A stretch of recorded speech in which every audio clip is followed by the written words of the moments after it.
우리 옆에 사람 보면서 주님의 이름으로 환영하고 축복합니다. 인사하겠습니다. 여러분이 인사하신 분들은 정말 귀하신 분들입니다. 여러분, 우리가 죽어서도 정말 육신적으로 죽어서도 나중에 만나실 분들입니다. 좋은 관계를 맺으십시오. 사랑하십시오. 오늘 제가 설교 중에도 나오겠지만은 우리의 언어를 완전히 이제는 바꿔야 됩니다. 부정적이고 더러운 얘기들은 완전히 우리의 뇌에서 지워버려야 됩니다. 우리의 온 영혼을, 우리의 삶을, 우리의 폐부부터 감사와 찬양으로 채워주기를 축복하며 기도합니다. 사랑하는 성도 여러분, 우리는 계속해서 주일 오전 예배를 사복음서의 첫 책인 마태복음을 통해서 하나님의 말씀을 보아가고 있습니다. 아브라함과 다윗의 자손이신 예수 그리스도, 그 족보는 다시 강조하지만 2000년 전에, 몇천 년 전에 그냥 먼지가 나는 죽어있는 족보가 아니라 정말 꿈틀거리고 살아있는 새로운 우리에게 구원의 창세기를, 새로운 시작을, 새로운 가능성을, 새로운 꿈과 비전을 주는 그런 족보인 것을, 그런 소식인 것을 우리가 보고 얼마나 기뻐한지를 모르겠어요. 그것이 바로 기쁜 소식입니다. 막연히 우리의 그냥 들려오는 소식이 아니라 정말 생명의 소식, 구원의 소식, 우리 온 생애를 변화시킬 수 있는, 그리고 우리 온 생애를 바쳐도 후회하지 않는 그런 귀한 소식인 것을 우리는 접하게 되었습니다. 그리고 3장에 들어서서 우리는 광야에 외치는 한 세례 요한의 외침을 보게 됩니다. 마지막 하나님의 사자요, 하나님의 선지자인 세례 요한을 통해서 그 광야에서 오시는 그 주님의 길을 예비하며 외롭게 하나님의 말씀을 선포하는 것을 보게 됩니다.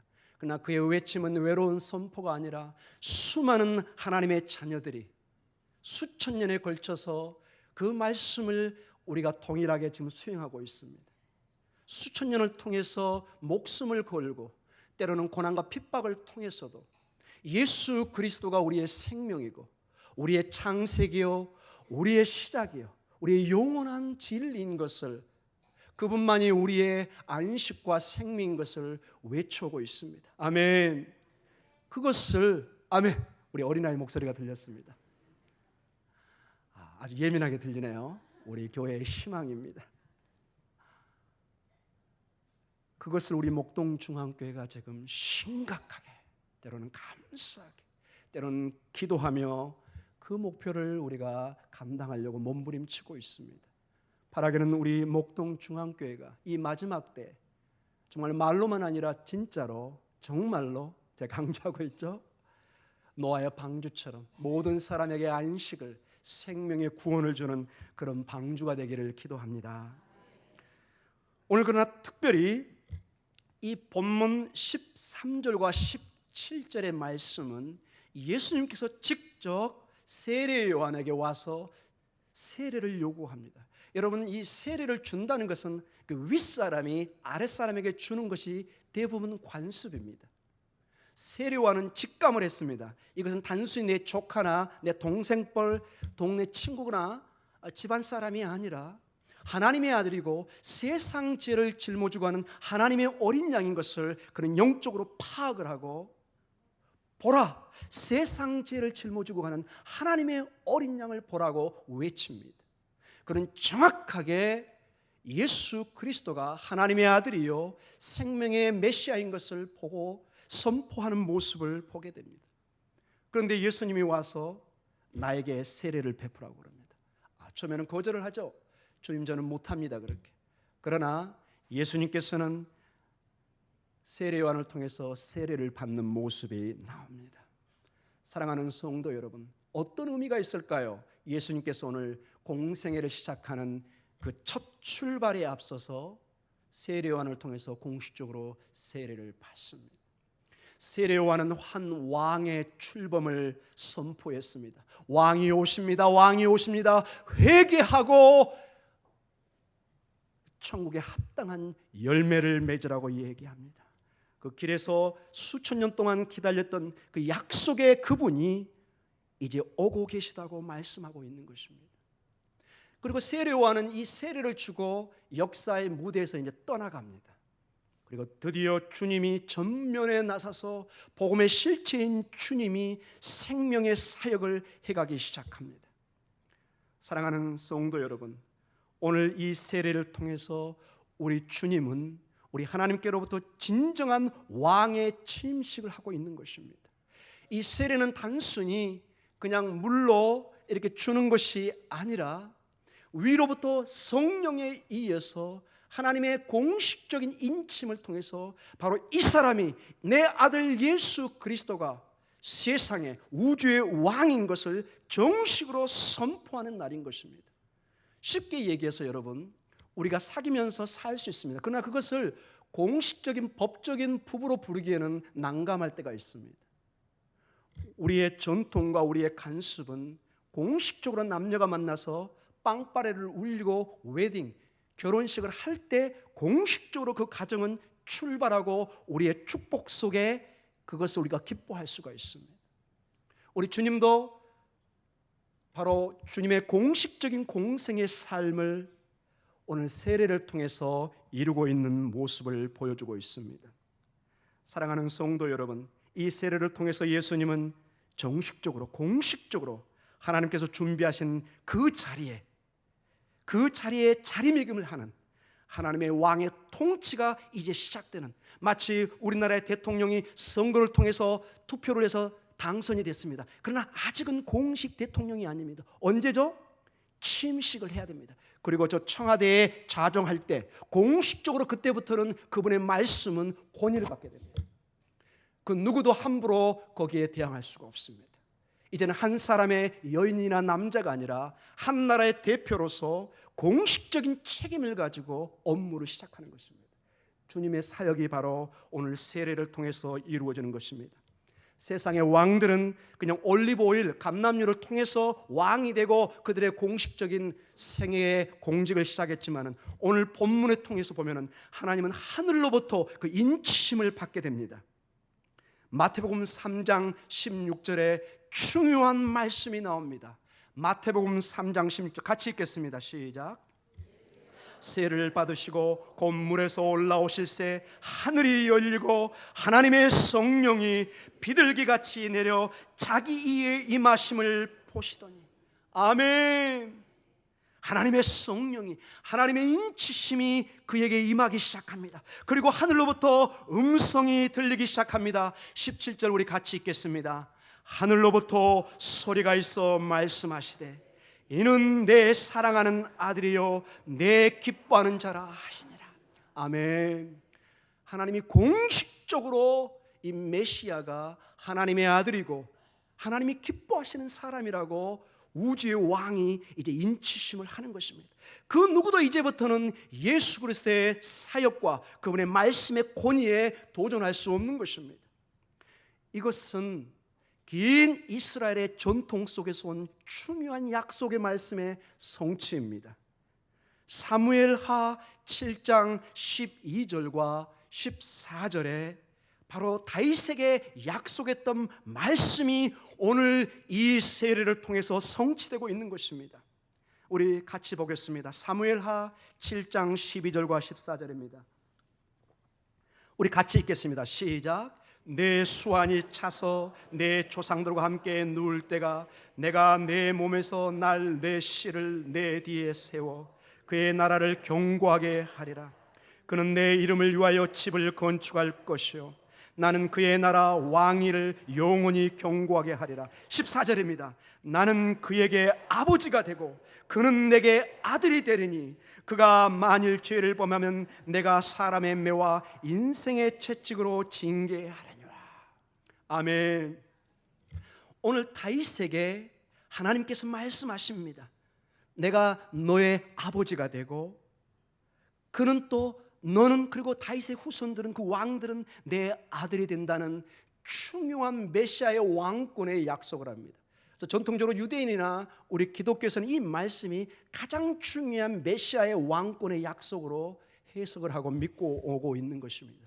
이 말씀이 동일하게 오늘 성취되고 있습니다.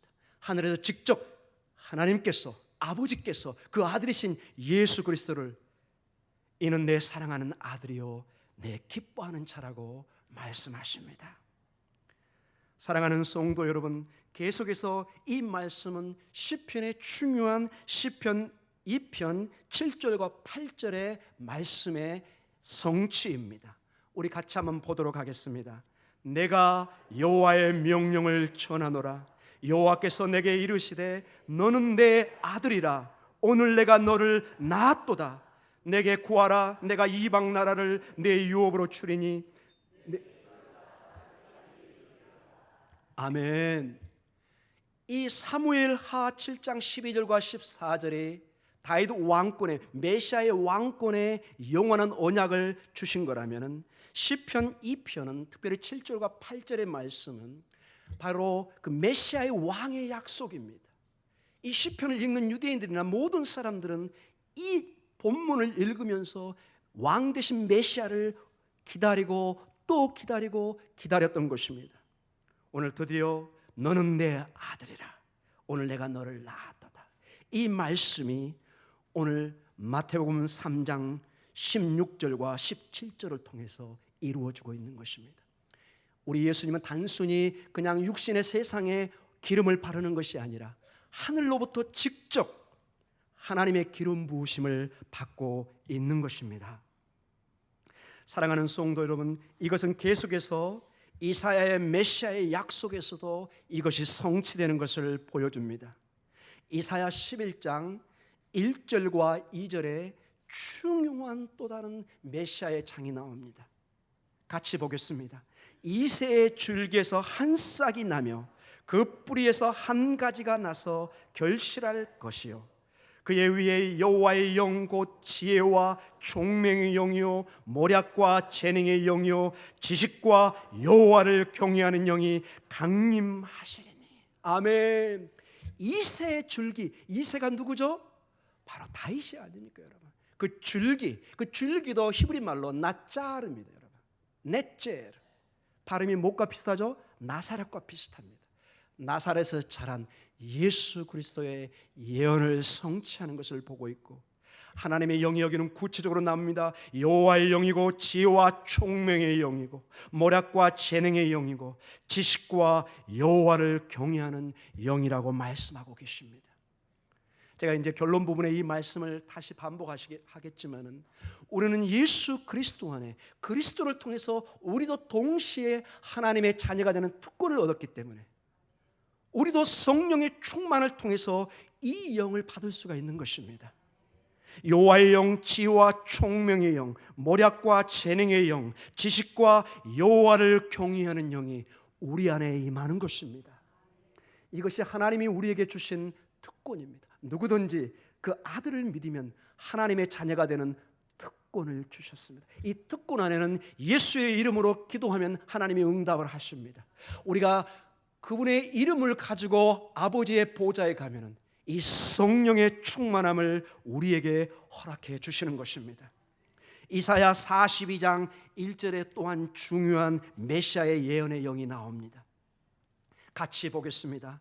내가 붙드는 나의 종, 내 마음에 기뻐하는 자, 곧 내가 택한 사람을 보라. 내가 나의 영을 그에게 주었은즉 그가 이방의 정의를 베풀리라. 내가 붙드는 나의 종, 내 마음에 기뻐하는 자, 곧 내가 택한 사람을 보라. 내가 나의 영을 그에게 주었다고 얘기합니다. 오늘 마태복음에 나와 있는 이 말씀과 너무나 동일한 말씀인 것을 우리는 보게 됩니다. 사랑하는 성도 여러분, 이러한 본문을 통해서 저는 여러분과 그리고 저에게 중요한 두 가지 도전을 나누고 싶습니다. 오늘 주님의 사역에 하나님의 음성이 들렸고 그 음성을 들으면서 하나님의 사역이 시작됩니다. 하나님의 음성, 그분의 음성을 들어야만이 우리의 생명을, 우리의 창세기를, 우리의 꿈과 비전을 시작할 수 있는 것입니다. 오늘 17절에 하늘로부터 소리가 있어 말씀하시되 이는 내 사랑하는 아들이요 내 기뻐하는 자라 하시니라. 하나님의 음성이 하늘로부터 들리기 시작합니다. 이 음성은 우리 기독교의 정체성입니다. 하나님의 사랑, 그 사랑의 음성을 듣는 것은 우리의 특권이고 우리가 누구인가를 가르쳐주는 가장 중요한 음성인 것입니다. 이 은혜의 정체성을 통해서 우리는 우리의 가치를 보게 됩니다. 세상의 가치가 아니라 하나님이 사랑한 우리이기 때문에 우리가 얼마나 귀한 존재고 하나님의 귀한 생명인가를 보게 됩니다. 우리가 이 땅에 태어나고 살아가는 것이 우연히 왔다 그냥 가는 것이 아니라 만세 전부터 우리를 계획하시고 하나님의 계획 속에 당신의 아들까지도 십자가에 죽게 하시면서 우리를 사랑했던 그 귀한 생명이고 우리의 삶인 것을 보게 됩니다. 그래서 오늘 동일하게 여러분이 이 음성을 들어야 됩니다. 너는 내 사랑하는 아들이요 딸이다. 이 음성을 들어야 되는 것입니다. 여러분과 저는 단순히 그저 살아가는 동물의 수준이 아닙니다. 우리의 영혼은 그 놀라운 창조주를 바라보면서 그분이 살 수 없는 심령을 가진 하나님의 아들이요 딸들인 것입니다. 이 음성을 날마다 들을 때 우리는 오늘도 우리의 삶의 정체성과 의미와 희망과 생명의 발걸음을 내디딜 수가 있는 것입니다. 사랑하는 성도 여러분, 그러나 도전의 모습이 있습니다. 현실의 우리의 삶은 너무나 어렵습니다. 우리의 삶 속에서 하나님의 음성을 듣는다는 것은 참으로 힘듭니다. 우리의 모든 삶은 스마트폰에 집중되어 있습니다. 그 전화가 오면 누구나 우리는 이걸 들어야 됩니다. 이걸 거절하는 분은 저는 거의 보지를 못했습니다. 세상의 이 혼돈된 이 음성을 통해서 우리의 삶은 이리저리 바쁘고 분주한 삶 속에서 내가 누구인지를 점점 잃어버리고 있습니다. 다행히 이렇게 성전에 와서 예배드리는 우리는 그나마 하나님의 말씀을 들고 살지만은 그나마 이런 기도의 삶과 예배의 삶이 뜸해지면은 세상에 묻혀서 세상의 음성에 모든 것이 사라져버리는 것입니다. 한 예로 어린아이들을 봐보십시오. 우리의 자녀들이 학교에 가면은 당장 너는 똑똑한 아이가 아니야, 너는 바보야 하고 지적을 합니다. 왕따를 시킵니다. 모든 학생들이 어떤 이런 공부의 순서로 사람들을 갈라버리고 선생님들도 어떤 학교에서는 공부 잘하는 애들은 더 맛있는 음식을 주고 못하는 아이들은 안 좋은 음식을 준다는 비참한 얘기가 들립니다. 어떻게 선생이 학교에서 그런 일을 할 수 있습니까? 누가 그 기준을 세운 것입니까? 누가 우리의 소중한 아이들을 그 기준으로 난도질을 하고 있는 것입니까? 여러분, 이게 올바른 사회이고 올바른 우리 자녀에게 잣대를 대는 것입니까? 우리는 세상에 그런 똑똑하고 바보라는 용어를 들을 수 있는 우리의 정체가 아닙니다. 사랑하는 성도 여러분, 청소년들은 어떻습니까? 너는 쿨하지 않아, 너는 멋지지 않아, 너는 저 핫발이야, 너는 저 밑에 있어. 완전히 인생을 갈라놓고 우리 청소년들을 구렁텅이 삶으로 몰아갈 때가 많습니다. 때로는 그래서 자살을 하게 만듭니다. 움츠러들게 합니다. 때로는 그래서 그걸 울분이 튀어나와서 폭력으로 드러나는 모습도 보게 됩니다. 우리 어른들은 어떻습니까? 당신은 성공하지 못했어. 너는 돈이 없어. 당신은 실업자잖아. 당신은 이러이러하잖아. 모든 잣대를 대기 시작합니다. 그 말을 듣는 우리는 주눅이 들고 무엇을 어떻게 해야 될지 정말 지구목이라도 찾을 것 같은 그런 슬픔 속에 빠지게 됩니다. 교회에 와도 어디에 가도 앉을 자리가 없고 정말 슬픔과 어려움 속에 있을 때가 있습니다. 하나님의 음성은 어디에 있습니까? 하나님의 귀한 딸이요 왕좌여 공주라는 왕같은 제사장이라는 하나님의 약속의 말씀은 우리의 삶에 어디에 있습니까? 우리는 세상의 분주에 살다 보면은 우리는 정말로 이거를 잃어버립니다. 정말로 왕같은 제사장인데 거지처럼 살아가게 됩니다. 벌거벗은 거지처럼 길거리를 헤매면서 오늘도 구걸의 인생을 살게 되는 것입니다. 왜 우리가 그런 인생을 살아가야 됩니까? 우리 여성들은 어떻습니까? 우리 여성들은 뺄 줄 알았죠. 온 여성들이 관심이 지금 다이어트와 미용에 빠져서 전지현 죄송합니다. 특정인을 대면 안 되겠죠.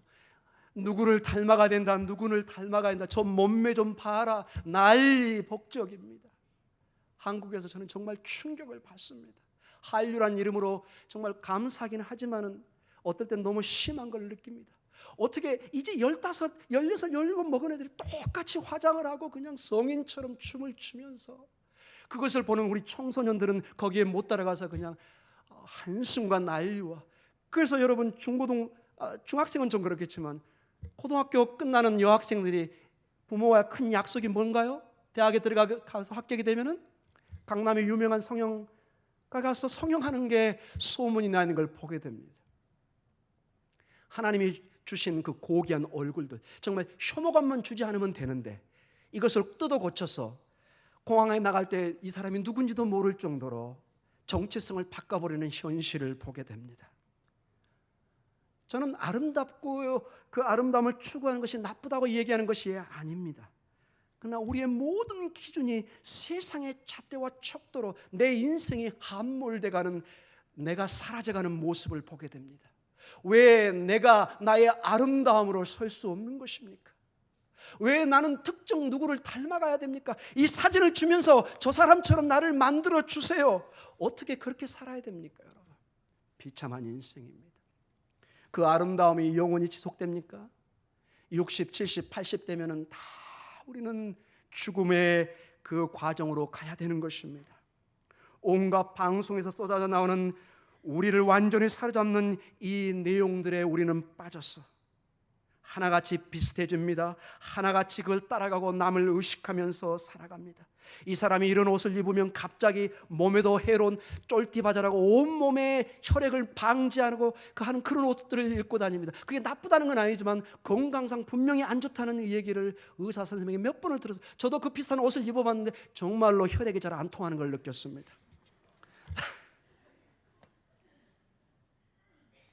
또 올해는 어떤 바지로 변할지 궁금합니다. 사랑하는 성도 여러분, 언제까지 우리는 세상의 유행과 그 미와 아름다움과 성공과 그 기준으로 살아갈 것입니까?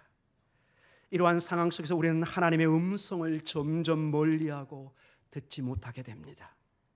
우리는 이러한 세상의 소리에 점점 빠져들어 내가 하나님의 자녀인지 세상의 자녀인지 모르고 방황하며 살아가고 있습니다. 그래서 우리가 정말로 누구인지 우리의 정체성을 잊어버리는 것입니다. 그래서 정말 나중에 60, 70, 80 돼서 인생이 다하는 그때야 내가 정말 어떻게 살아왔는가. 우리는 정말로 비참한 인생을 고백할 수밖에 없습니다. 이런 속에 있으면 우리 자녀들에게 너무나 아픔을 강요하게 됩니다. 너는 성공해야 돼, 너는 이렇게 돼야 돼, 너는 이렇게 돼야 돼. 여러분 부탁드리지만 여러분의 자녀의 인생은 여러분 것이 아닙니다. 절대로 여러분 착각하지 마십시오. 자녀는 독립된 인격체입니다. 나는 최대한 자녀의 인생을 도와줘야 됩니다. 그 자녀가 행복하게 자기가 좋아하는 것을 할 수 있도록 여러분 도와주십시오. 아멘이 잘 안 나오네요. 굉장히 어려운 주제인 줄은 압니다. 저 이 설교하면서 욕먹을 각오하고 얘기하고 있습니다. 목사님은 자녀가 없으니까 마음껏 하시죠. 그런지도 모릅니다. 사랑하는 성도 여러분, 수많은 사람을 대하고 수많은 인생을 대하고, 저도 여러분 처음에 대학도 못 가고 아픔 속에서 몇십 년을 헤맸습니다. 그러나 제 정체성을 알고 하나님과의 만남 속에서, 고민 속에서 나중에 정말 제가 무엇을 해야 될지를 알게 됐습니다. 이것을 알게 되면, 주님을 만나면, 그 꿈을 보게 되면 남이 안 시켜도 밤을 새서 공부합니다. 그 하나님의 비전을, 그 꿈을 보면 내 몸이 으스러져도 그 일을 추구해서 삽니다. 그러나 남이 강요하면 그것은 고통이 됩니다. 그것이 부모의 음성이라 해도 힘듭니다. 여러분, 아무리 여러분은 좋지만 상대방이 싫은 걸 강요해 보십시오. 여러분이 등산을 좋아한다고 저 지리산에 지금 가자고 막 짐을 싸면서 아침에 깨워가서 가보세요. 죽을 맛입니다. 그러나 그 등산을 좋아하는 사람은 그것을 같이 따라할 수 있습니다. 언젠가는 등산의 중요성과 건강의 중요성을 알면서 아침에 일어나서 스스로가 등산을 하게 됩니다. 그때는 누가 말리면 이제 문제가 됩니다. 그때는 본인이 알아서 갑니다. 본인이 알아서 조깅을 합니다. 운동을 합니다. 음식을 조절합니다. 여러분, 그 순수의 어떤 건강한 충고와 건강한 격려로 여러분의 그 관심을 돌리십시오. 이제는 자녀를 위해서 진심으로 기도하고 격려해주고 하나님이 주신 소중한 나의 선물이라는 것을 알고 정말 여러분 소중히 다루십시오. 이 자녀들의 이 선물이 깨지기 시작하면 여러분 회복하기가 정말 어렵습니다. 그 자녀가 장가를 가고 30, 40, 50이 됐을 때 여러분 대화하기 힘듭니다. 지금 허심탄회하게 털어놓고 엄마야 아빠의 이런 마음이고 너에 대한 꿈이 이렇지만 너가 정말 그것을 원한다면 대신 너의 최선을 다하는 모습을 나에게 보여줘라. 그럼 내가 수긍하고 그걸 최대한 도와주겠다. 이런 대화가 있기를 원합니다. 좀 더 크게 대답해 주십시오. 이런 대화가 있기를 원합니다. 아멘. 여러분의 자녀들이 우리 교회의 미래이고 우리의 소망입니다. 저는 이 말씀을 준비하면서 정말 그것이 많이 걸렸습니다. 한국 사회는 소문난, 세상에서 소문난 교육의 나라고 사실 그 열심 때문에 우리나라가 이만큼 자라왔습니다. 저도 외국에 가서 정말 밤잠을 새가면서 공부를 했습니다. 한국 학생이 오면 교수들이 일단 놀래요. 어떻게 이렇게 휴가도 안 가고 공부만 하는지. 그냥 아침 8시부터 밤 10시, 12시, 2시까지 도서관에서 공부하는 학생은 한국 학생밖에 없습니다. 이건 징그럽다고 그럽니다. 너네 때문에 우리는 휴가도 못 가고 지켜야 되니까. 소문난 한국 학생들. 거기까지는 좋지만은 그것을 너무 지나치게 우리 자녀나 우리에게 강요를 하면은 정말 어떨 때는 부작용도 있을 수 있다는 것을 하나님의 음성을 들으면서 내 소중한 하나님의 딸이고 아들인 내 소중한 자녀들 그리고 나 자신 이것을 우리가 최대한 지혜롭게 어떻게 우리의 인생을 지혜롭게 꾸며갈 건가를 고민하며 사는 여러분의 삶이 있기를 기도합니다. 다시 하나님의 음성을 듣는 것을 회복해야 됩니다. 이것은 하나님의 음성을 들을 때만이 이 일들이 회복되기 시작합니다. 내 이성과 내 지성과 내 경험으로 내 자녀와 모든 가정을 꾸려가는 것이 아니라 하나님이 주시는 지혜와 하나님이 주시는 능력으로 이제 가정과 직장과 자녀와 모든 것을 접하게 되는 것입니다. 그래서 결론적으로 저는 성령의 충만함, 성령의 역사, 성령의 충만함을 바라야 된다고 저는 도전하고 싶습니다. 오늘 16절에 이런 말씀이 있습니다. 마태복음 3장 16절에 같이 읽어보겠습니다. 예수께서 세례를 받으시고 곧 물에서 올라오실세 하늘이 열리고 하나님의 성령이 비둘기같이 내려 자기의 임하심을 보시더라. 우리가 이미 보았지만 예수님의 공식적인 사역이 시작될 때 그냥 가라 이런 사역이 아니라 하나님의 성령이 부어집니다. 마치 이 성령의 사역은 창세기 사역과 우리 교회의 시작인 사도행전의 시작에도 마찬가지입니다. 너희가 오직 성령의 충만함을 받으라. 그리하면 예루살렘과 온 유대와 사마리아 땅끝까지로 세상 온 세상에 가서 내 증인이 되리라고 말씀하십니다. 전제 조건이 뭐죠? 성령의 충만함을 받아야 됩니다. 우리 기독교는 하나님의 영에 의해서 움직이기 때문에 우리의 지식과 우리의 경험도 중요하지만 가장 중요한 것이 하나님의 영이 우리를 인도해 가야 됩니다. 힘으로도 능으로도 안 됩니다. 오직 여호와의 신 하나님의 영만이 가능한 것입니다. 여러분 창세기를 봐보십시오. 하나님이 천지를 창조하고 혼돈되고 흑암 속에 있을 때 하나님의 영이 수면 위를 운행해 가십니다. 이 운행해 가는 그 성령은 마치 신명기 32장 11절에 독수리가 어린 새끼들을 먹이며 혹은 보호하면서 둥지에 맴돌고 있는 모습으로 나옵니다. 이것을 유진 피터슨이라는 목사님은 더욱더 적용하면서 오늘 이 장식에 맴도는 독수리의 모습이 오늘 비둘기의 모습으로 하나님의 영의 이미지로 말씀한다고 해석을 하는 것을 제가 보았습니다. 참으로 탁월한 해석이라고 생각이 됩니다. 하나님의 독수리가 신명기 32장 11절에 나와 있는 것처럼 그 자녀를 보호하며 둥지 위에서 비상하며 나는 것처럼 하나님의 영이 자기의 자녀들을 무질서와 혼돈 속에서 질서와 생명을 주는 영으로 지금 운행하고 계시는 것입니다. 우리의 삶의 목동 중앙교회 위에 우리의 권속들 위에 하나님의 영이 지금 운행하고 계십니다. 사랑하는 성도 여러분, 심지어 예수님까지도 주의 성령이 임해서 그 사역을 시작했습니다. 우리는 어떻겠습니까? 이 성령의 사역이 있을 때 죽음의 세력을 물리칠 수 있습니다. 창세기에 보면은 이 죄로 말미암아 모든 창조에 바라는 죽음과 시기와 질투와 살인과 서로 미움과 반목의 세계가, 전쟁의 세계가 들어오기 시작합니다. 그러나 여러분, 명심해서 들으십시오. 명심해서 보십시오. 이 죽음의 세력은 결코 마지막 승자가 아닙니다. 생명이, 예수의 영이, 예수의 생명이 마지막 승자입니다. 예수를 죽여서 완전히 그가 승리한 것 같지만 주님은 죽음을 통해서 영원한 부활의 생명으로 다시 태어났습니다. 부활의 승리입니다. 이 예수의 영이, 예수의 생명이 마지막 승자입니다.